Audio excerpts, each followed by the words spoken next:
নবীজি সাল্লাল্লাহু আলাইহি সাল্লাম বলেছেন, জিলহজের এই 10 দিন পহেলা জিলহজ থেকে 10ই জিলহজ পর্যন্ত এই 10টা দিন নেক আমল করলে আল্লাহর কাছে এর মর্যাদা, মাহাত্ম্য, ফজিলত এত বেশি যে অন্য কোন সময়ের অন্য কোন আমলে আল্লাহ এত খুশি হন না বা আল্লাহর কাছে এত প্রিয় না। এই দশকের ভালো কাজ আল্লাহর কাছে যত বেশি প্রিয়। জিলহজের প্রথম দশকের যত গুরুত্ব কোরআন হাদিসে এবং সালাফে সালেহিনের আমলের মধ্যে বর্ণিত হয়েছে, আমাদের সমাজে এই 10টা দিনের ইবাদতের ব্যাপারে মানুষের অবহেলা যেন ততটাই চরমে। ইসলাম জিলহজের প্রথম 10 দিনের যত গুরুত্ব, যত তাৎপর্য বর্ণনা করেছে, এর ছিটে ফোঁটাও আমাদের সমাজে সচরাচর চোখে পড়ে না। আমরা কোরবানির পশুর হাট কিংবা গরু ছাগলের আনাগোনা দেখে জিলহজ মাস আসছে সেটা টের পাই, অনুভব করতে পারি। অথচ সাহাবা একরাম রিদওয়ানুল্লাহি তাআলা আলাইহিম আজমাইন তারা জিলহজের প্রথম 10টি দিন ইবাদতের ব্যাপারে এত বেশি মাশগুল হতেন, এত বেশি রত থাকতেন যে তাদের বাজারে ঘাটে জিলহজের প্রথম দশকের আলামত বোঝা যেত। সাহাবী আবু হুরায়রা রাদিয়াল্লাহু তাআলা আনহু এবং কোন সাহাবী জিলহজের প্রথম দশক এলে বাজারে যেতেন শুধুই তাকবীর পাঠের উদ্দেশ্যে, কোনো কেনা বেচার উদ্দেশ্যে না। উদ্দেশ্য ছিল বাজারে গিয়ে বাজারে দুনিয়াদারিতে মগ্ন মানুষগুলোকে জিলহজের প্রথম দশকের ইবাদতের ব্যাপারে স্মরণ করানো। এই জন্য বাজারে গিয়ে এই দশকে বলতেন আল্লাহু আকবার, আল্লাহু আকবার, লা ইলাহা ইল্লাল্লাহু, আল্লাহু আকবার, আল্লাহু আকবার ওয়া লিল্লাহিল হামদ। এই যে তাকবীর, তাহমিদ, তাহলিল, আল্লাহর একত্ববাদ, আল্লাহর বড়ত্ব এবং প্রশংসা জ্ঞাপন করা, এটা এই দশকের অন্যতম গুরুত্বপূর্ণ একটা আমল। এই আমল করবার জন্য সাহাবীদের কেউ কেউ বাজারে গিয়ে একটু সরবে বলতেন, যাতে করে তার শুনে শুনে অন্যরাও বলতে পারে। মিডল ইস্টের কোন দেশের কোন এলাকাতে একটি চমৎকার দৃশ্য জিলহজের প্রথম 10 দিন উপলক্ষে দেখা যায়। সেটা হলো বিভিন্ন বাসাবাড়ির গেইটে, গ্যারেজে, বিভিন্ন সুপার শপ, শপিং মল, ছোট বড় দোকান ইত্যাদিতে ছোট্ট একটা ডিভাইস সেট করে সেখানে তাকবীরের অডিও অনবরত চালু করে রাখা হয়। মৃদু ভলিউমে হালকা আওয়াজে যে তাকবীরের ধ্বনি চালানো হয়, এটার উদ্দেশ্য পথচারী বা আশপাশ দিয়ে যারা যাবে তাদের জন্য স্মরণ হয় যে এই দশকে নবী আলাইহিস সালাম নির্দেশ করেছেন ফাকসিরু ফীহিন্না মিনাত তাকবীরি ওয়াত তাহলিলি ওয়াত তাহমিদ। এই দিনগুলো যখন আসবে এবং তাকবীরের তাশরিকের আইয়ামে তাশরিকে যে দিনগুলো আছে সেগুলোতেও আল্লাহর একত্ববাদের বর্ণনা, লা ইলাহা ইল্লাল্লাহ বলার মাধ্যমে, আল্লাহর বড়ত্বের বর্ণনা, আল্লাহু আকবার বলার মাধ্যমে, আল্লাহর প্রশংসার জ্ঞাপন, আলহামদুলিল্লাহ বলার মাধ্যমে বেশি বেশি যেন করি আমরা। নবীজি নির্দেশ করেছেন তোমরা এই দিনগুলোতে বেশি বেশি লা ইলাহা ইল্লাল্লাহ, আল্লাহু আকবার, আলহামদুলিল্লাহ এগুলো পাঠ করবে। এই জন্য ভাইয়ের আমার, আমাদের কর্তব্য হলো জিলহজের প্রথম দশকের ইবাদত, এর তাৎপর্য, এর আমল, এর গুরুত্ব, এর মাহাত্ম্য এ সম্পর্কে সমাজে জানাশোনা যেন বাড়ে, সচেতনতা যেন বাড়ে। এই হারিয়ে যাওয়া বা অনেকটাই মানুষের আমল থেকে সরে যাওয়া, ছুটে যাওয়া এই বিষয়টাকে যেন পুনরায় জিন্দা করা যায়, এই জন্য আমাদের ভূমিকা রাখা দরকার। আমরা যদি প্রত্যেকটা মানুষ যার যার জায়গা থেকে সিদ্ধান্ত গ্রহণ করি যে জিলহজের প্রথম দশক উপলক্ষে কোরআন এবং হাদিসের আলোকে যে করণীয়গুলো আছে এগুলো একজন ইমানদার হিসাবে আমি আমল করব, আরও 2-4-5 জন মানুষকে আমি অ্যাওয়্যার করব, সচেতন করব, ইনশাআল্লাহ অনেকটা হারিয়ে যাওয়া এই আমলগুলো নতুন করে পুনরায় জিন্দা হবে, জীবিত হবে। চেষ্টা করা যাবে তো ইনশাআল্লাহ? প্রিয় ভাইরা আমার, আমাদের মধ্যে কেউ যদি বাজারে যায়, চায়ের দোকানে যায় এবং যে একটু যদি জোরে আল্লাহু আকবার, আল্লাহু আকবার, লা ইলাহা ইল্লাল্লাহু, আল্লাহু আকবার, আল্লাহু আকবার, লিল্লাহিল হামদ, তাকবীর, তাহমিদ, তাহলিল যদি পাঠ করে, কোনো কাজ নাই, কোনো কারণ নাই, চায়ের দোকানের আড্ডার মধ্যে গিয়ে একটু উচ্চস্বরে তাকবীর পাঠ করেছে কেউ, তাহলে সমাজের মানুষ সেটাকে নেগেটিভলি দেখবে, মনে করবে লোকটার মাথায় সমস্যা কিনা, হঠাৎ করে তাকবীর কেন বলল। অর্থাৎ এই পরিমাণ গাফলতিতে আমরা নিমজ্জিত হয়ে গেছি যে আল্লাহর জিকিরটা আমাদের কাছে অস্বাভাবিক আর গাফলতিটা স্বাভাবিক হয়ে গেছে। এই পরিস্থিতি থেকে উম্মতকে বাঁচাবার জন্য আমরা একটু চেষ্টা করতে পারি না ইনশাআল্লাহ? স্কিলের ভাইরা যারা আছেন, বিশেষ করে ছুটি হয়ে যাবে, বাড়িতে যাবেন, ঘরে যখন একটু প্রবেশ করবেন, ঘরের লোকজন বিভিন্ন কাজে আছে, একটু মৃদু ভলিউমে, ডিস্টার্ব করার মতো আওয়াজে না, একটু মৃদু ভলিউমে আপনি যদি তাকবীর বলে ওঠেন, হয়তো আরেকজনের স্মরণ হবে ইনশাআল্লাহ। আমরা এখানেও যে কয়দিন আসি, আমরা বাহির থেকে এসে রুমে প্রবেশ করলাম বা কয়েকজনের মধ্যে প্রবেশ করলাম, তখন যদি একটু সরবে পড়ি এ উদ্দেশ্যে যাতে করে অন্যের স্মরণ হয়, তাহলে হয়তো আমলটা জিন্দা হবে। জিলহজের প্রথম দশক উপলক্ষে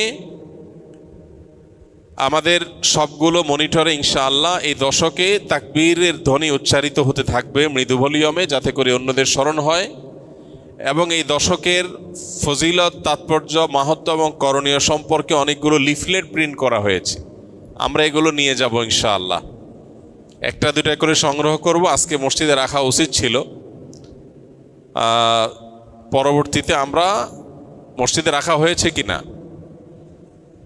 নিয়ে আসতেছে, যদি নিয়ে আসে তাহলে সেক্ষেত্রে ভালো, এটা আগে থেকে আনা দরকার ছিল। তো এই লিফলেটগুলো আমরা ইনশাআল্লাহ যার যার জায়গা থেকে নিয়ে যাব। আর আমাদের সকল প্রতিষ্ঠানে আসুন্নাহ ফাউন্ডেশন থেকে আমরা একটা ফেস্টুন প্রিন্ট করেছি, 2 সাইজের, একটা ছোট আর একটা বড়। এই ফেস্টুনগুলো আমরা প্রত্যেকটা প্রতিষ্ঠানের একেবারে প্রবেশদ্বারে বা এমন জায়গায় যেখানে সবার অনবরত চোখ পড়বে সেখানে আমরা ঝুলিয়ে রাখবো। এই সবগুলোর উদ্দেশ্যই হলো জিলহজের প্রথম দশককে আমরা ইবাদত এবং আমলের একটা দশকে পরিণত করব ইনশাআল্লাহ। রমজান মাসে আলহামদুলিল্লাহ কম হোক বেশি হোক, ভুল হোক ভালো হোক মন্দ হোক, মিলিয়ে ঝুলিয়ে আমল করার একটা চেষ্টা আমাদের সমাজে আছে। কিন্তু জিলহজের প্রথম দশক উপলক্ষে নেকামল বা ইবাদতের তেমন কোনো কাজ দেখা যায় না। কাজ একটাই, কোরবানির গরু ছাগল কেনা বেচা। এছাড়া এই দশকের আর কিছু চোখে পড়ে? চোখে পড়ে না। আপনারা বিভিন্ন এলাকার মানুষ আছেন, আমি আপনাদেরকে উদাত্ত আহ্বান রাখতে চাই, অনলাইনে আমাদেরকে যারা শুনছেন তাদেরকে উদাত্ত আহ্বান রাখতে চাই। অনেক কোরবানির গরু ছাগলের হাটে মাইক লাগানো হয় নানান ঘোষণা, অ্যানাউন্সমেন্ট ইত্যাদি করার জন্য।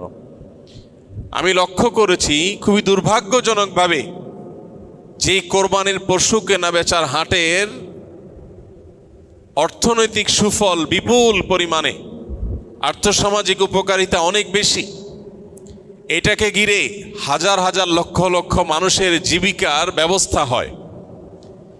এই দেশ পশু পালনে অনেকটা স্বয়ংসম্পন্ন, পশুর গোশত যতটুকু আমাদের প্রয়োজন হয় তার জন্য স্বয়ংসম্পূর্ণতা অর্জন করেছে শুধু কোরবানির খাতিরে। সারা বছর একটা বাছুর লালন পালন করার পর বা 2 বছর লালন পালন করার পর যখন বাজারে বিক্রি করে, কেউ একজন গরিব মানুষের সংসার পালার মতো টাকা হয়ে যায়। বহু মানুষের জীবিকা এই কোরবানির এই ইবাদতের মাধ্যমে আল্লাহ তাআলা ব্যবস্থা করেছেন। কোরবানির এই আমলটা যেখানে একটা ইবাদত, আল্লাহর গুরুত্বপূর্ণ একটা নির্দেশ। নবী করিম সাল্লাল্লাহু আলাইহি সাল্লাম কানা নবী সাল্লাল্লাহু আলাইহি সাল্লাম আকামা রাসূলুল্লাহ সাল্লাল্লাহু আলাইহি সাল্লাম বিল মদিনাতে 10 সিনিন ইউদাহি। নবীজি 10 বছর কোরবানি করতেন, মদিনায় অবস্থান করেছেন এবং কোরবানি করতেন। শুধু বিদায় হজের সময় তিনি হজের সফরে ছিলেন, বাকি বছরগুলোতে তিনি মদিনা থেকে প্রতি বছর কোরবানি করতেন।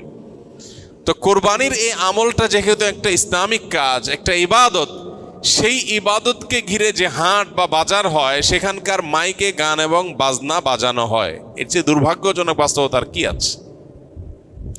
তো আপনাদেরকে আমরা উদাত্ত আহ্বান রাখতে চাই, এইসব মাইকে বিভিন্ন অ্যানাউন্সমেন্ট করতে হয়, বিভিন্ন ঘোষণা দিতে হয়, সেটা দেওয়া হোক। পাশাপাশি বাকি সময়গুলোতে মানুষের অ্যাটেনশন গ্রো করার জন্য গান বাজনা নয়, তাকবীরের ধ্বনি উচ্চারিত হোক। আমরা ইনশাআল্লাহ দাওয়াতের নিয়তে, মাস্তানি না, কিসের নিয়তে? দাওয়াতের নিয়তে এরকম হাট বাজারগুলোতে যারা দায়িত্বশীল আছেন তাদেরকে গিয়ে যদি ফাউন্ডেশন একটা লিফলেট দেই, আর একটু হাতে পায়ে ধরে আল্লাহর ভয় দেখাই যে আপনি যে গান বাজাচ্ছেন, এই গান শুনে যত মানুষ গুনাহগার হবে, এই হারাম মিউজিকের কারণে যত মানুষ গুনাহগার হবে, আপনি দায়ী হবেন। মানুষ এসছে ইবাদতের একটা কাজের জন্য, পশু কেনার জন্য, আপনি তাকে গুনাহ করতে বাধ্য করছেন, এটা হয় না। এলাকার ওলামা একরাম যাদের প্রভাব আছে, যাদের সামাজিক অবস্থান আছে, সেরকম ভালো দু চারটা মানুষকে সাথে নিয়ে আমরা দাওয়াতের উদ্দেশ্যে বললাম। আমাদের কথা যদি কেউ আমল নাও করে, সওয়াব তো আমরা পেয়ে যাব ইনশাআল্লাহ। চেষ্টা করা যাবে না ইনশাআল্লাহ? আমরা যদি এটা কেউ করতে পারি, পরবর্তীতে ছুটির পরে এসে বাইজিদের কাছে আপনারা রিপোর্ট করবেন কে কোন বাজারে এই আমলটা করাইতে পারছেন, পারলে ভিডিও করে রেখে দিবেন। আমি ইনশাআল্লাহ ছুটির পরে, আমি হজর সফর থেকে ফিরে আসার পরে আপনাদের মধ্যে যারা এই কাজটা করতে পারবেন, আমি আলাদা করে তাদেরকে পুরস্কার দেব ইনশাআল্লাহ। আর আমার পুরস্কার আর কি, আল্লাহ রাব্বুল আলামিন সবচেয়ে বড় পুরস্কার ইনশাআল্লাহ দিবেন। চেষ্টা করা যাবে না ইনশাআল্লাহ? তো আমরা দাওয়াতের নিয়তে এই পরিকল্পনাটা করব যে কোরবানির পশুর হাটে গান বাজনা নয়, তাকবীর উচ্চারিত হওয়া উচিত।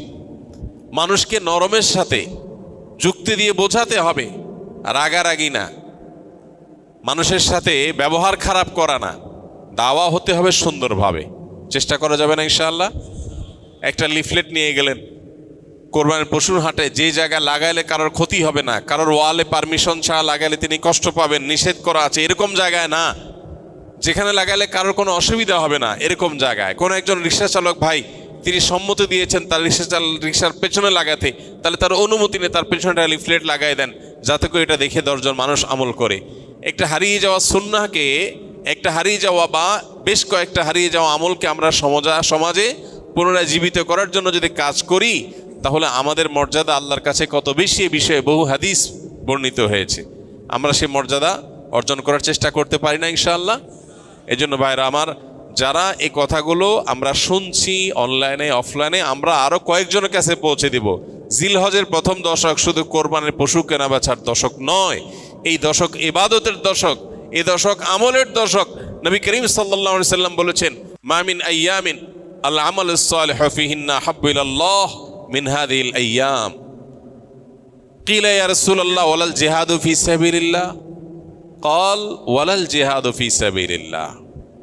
নবীজি সাল্লাল্লাহু আলাইহি সাল্লাম বলেছেন, জিলহজের এই 10 দিন, পহেলা জিলহজ থেকে 10ই জিলহজ পর্যন্ত এই 10টা দিন নেক আমল করলে আল্লাহর কাছে এর মর্যাদা, মাহাত্ম্য, ফজিলত এত বেশি যে অন্য কোন সময়ের অন্য কোন আমলে আল্লাহ এত খুশি হন না বা আল্লাহর কাছে এত প্রিয় না। এই দশকের ভালো কাজ আল্লাহর কাছে যত বেশি প্রিয়। সাহাবীগণ জিজ্ঞাসা করলেন, হে আল্লাহর রাসূল, অন্য সময় আল্লাহর রাস্তায় জিহাদ করলে যে বিপুল ফজিলত, সেটার মর্যাদাও কি এই দিনের চাইতে বা সেটাও কি আল্লাহর কাছে বেশি প্রিয় না? নবীজি বলেছেন, না, ওয়ালাল জিহাদু ফি সাবিলিল্লাহ। অন্য সময় জিহাদ করেও আল্লাহর কাছে এই দশকে নেক আমলের সমান সওয়াব পাওয়া সম্ভব না বা আল্লাহর প্রিয় নয়। তবে অন্য সময় যদি কেউ জিহাদ করতে বের হয়ে তার জান মাল সব কোরবান করে দেয়, তার কথা ভিন্ন, তার সাথে কারো কোনো তুলনা নেই। তাহলে ভাইরা আমার, এই দশকে নেক আমলের ব্যাপারে নবী আলাইহিস সালাম এত বেশি গুরুত্ব আরোপ করেছেন, এত বেশি গুরুত্ব দিয়েছেন, আল্লাহ তাআলার কাছে সবচেয়ে বেশি প্রিয়। এই জন্য এই দশকে আমরা নেক আমল করার চেষ্টা করব তো ইনশাআল্লাহ। এই দশক উপলক্ষে আমরা 10টি কাজ করব। নাম্বার 1, এই দশক উপলক্ষে সাধারণ যে নেক আমলগুলো আছে, রুটিন যে ভালো কাজগুলো আছে, এগুলো বেশি বেশি করব। কারণ এই যে মাত্র যে হাদিসটা শুনলাম যে এই দশকের ভালো কাজ আল্লাহর কাছে সবচেয়ে বেশি প্রিয়, অতএব আল্লাহর কাছে যেহেতু সবচেয়ে বেশি প্রিয়, রমজানের পরে, রমজান তো মাস হিসাবে সবচেয়ে সেরা, দিন হিসাবে সবচেয়ে সেরা এই দশক, এই দশকের আমল যেহেতু আল্লাহর কাছে বেশি প্রিয়, অতএব এই দশকে যে কোনো ভালো কাজ, 5 ওয়াক্ত নামাজ পুরুষরা জামাতের সাথে তাকবীরুল্লাহর সাথে যতটা গুরুত্বের সাথে সম্ভব পড়ব, আর মহিলারা সময় মতো যথাসম্ভব উত্তম উপায়ে আমরা নামাজ পড়ব। এর বাইরে নফল নামাজগুলো পড়ার চেষ্টা করবো, ইশরাক তাহাজ্জুদের চেষ্টা করবো ইনশাআল্লাহ। যত নফল আমল করা যায়, ফরজ আমলগুলোর ইহতিমাম বা গুরুত্ব আরোপ করা যায় সেগুলো করব। 1, নেক আমল করা বেশি বেশি, কোরআন তেলাওয়াত, জিকির, আজকার সবগুলো।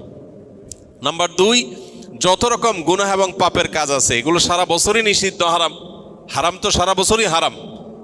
যে আমল, যে কাজ গুনাহ, সেটা সারা বছর করাটাই গুনাহ, কিন্তু এই দশকে করাটা বিশেষভাবে নিষিদ্ধ এবং এই দশকে করাটা বিশেষভাবে জঘন্য। কারণ যেই দশকে আল্লাহর কাছে নেক আমল করা প্রিয়, সেই দশকে আপনি বদামল করলেন, সেটা আরো জঘন্য হবে না?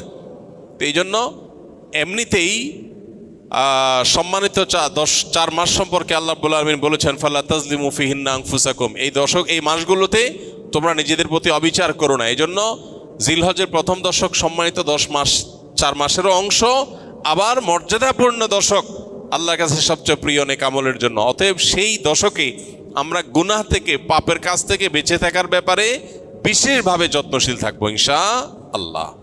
যে আমলে, যে বদামলের সাথে আমরা জড়িত, যে গুনাহের সাথে জড়িত, এই দশকে সেটাতে বেঁচে থাকার চেষ্টা করব।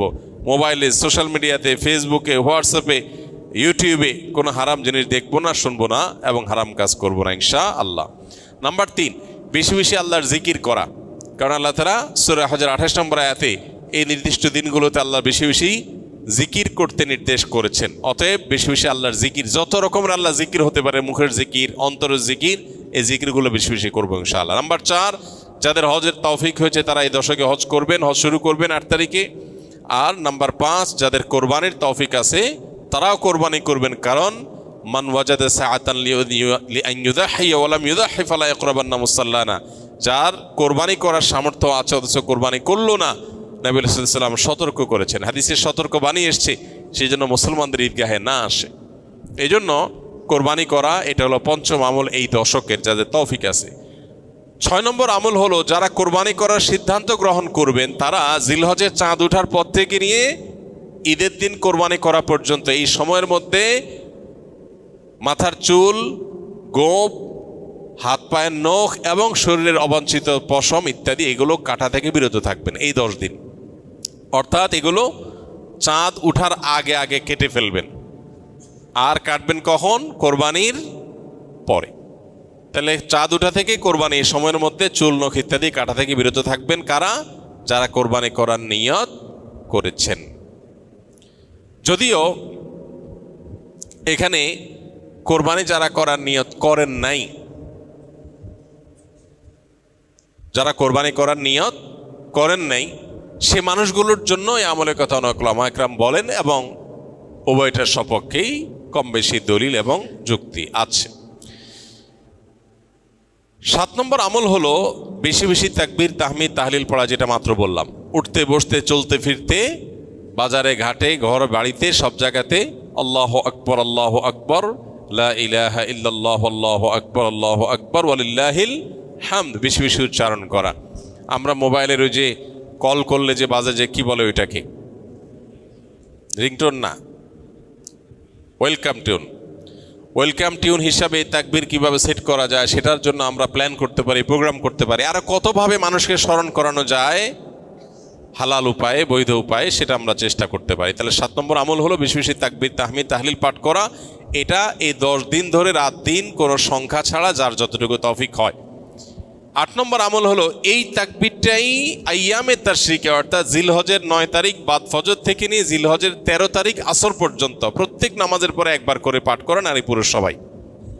এটা আবশ্যক, সবাইকে করতে হবে প্রত্যেক নামাজের পরে একবার করে। এটা হলো তাকবীরে মুকাইয়াদ বলে, নির্দিষ্ট তাকবীর এই দিনগুলোতে এই নামাজের পরে।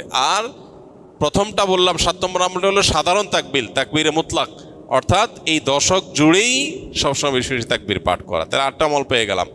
9 নম্বর আমল হলো জিলহজের 9 তারিখে রোজা রাখা। যারা আরাফায় যেতে পারেন নাই, বিশ্বজুড়ে যে মুসলমানরা আছেন তারা এই দিন রোজা রাখবেন। এই দিনে রোজা রাখলে কি লাভ হবে? নবী আলাইহিস সালাম বলেছেন, আহতাসিবু আল্লাহ আন ইউকাফিরাস সানাতাল্লাতী ক্বাবলাহু ওয়াল্লাতী বা'দাহু, অর্থাৎ জিলহজের 9 তারিখে আরাফাত দিনে রোজা রাখলে কেউ তার 1 বছর আগের আর বেঁচে থাকলে অগ্রিম 1 বছর পরের গুনাহ আল্লাহ মাফ করে দিবেন, অর্থাৎ সগীরা গুনাহগুলো আল্লাহ তাআলা মাফ করে দিবেন। এই জন্য এই আমলটা করার চেষ্টা করা। শুধু জিলহজের 9 তারিখই নয়, অনেক উলামা ইকরাম জিলহজের 1 থেকে 9 পর্যন্ত এই সবগুলো দিনকে রোজা রাখাটাকে মুস্তাহাব বলেছেন। আর 10 নম্বর আমল হলো ঈদের দিনে যে সুন্নাহগুলো আছে সেগুলো পালন করা। অতএব জিলহজের এই দশককে আমল এবং ইবাদত দিয়ে সাজাবার চেষ্টা করব তো আমরা ইনশাআল্লাহ। বেশি বেশি তাকবীর, তাহলিল, তাহমিদ নিজেরা পড়বো, অন্যদেরকে উদ্বুদ্ধ করব, চেষ্টা করা যাবে না ইনশাআল্লাহ। আল্লাহ রাব্বুল আলামিন আপনাকে, আমাকে, আমাদের সবাইকে আমলের তৌফিক দান।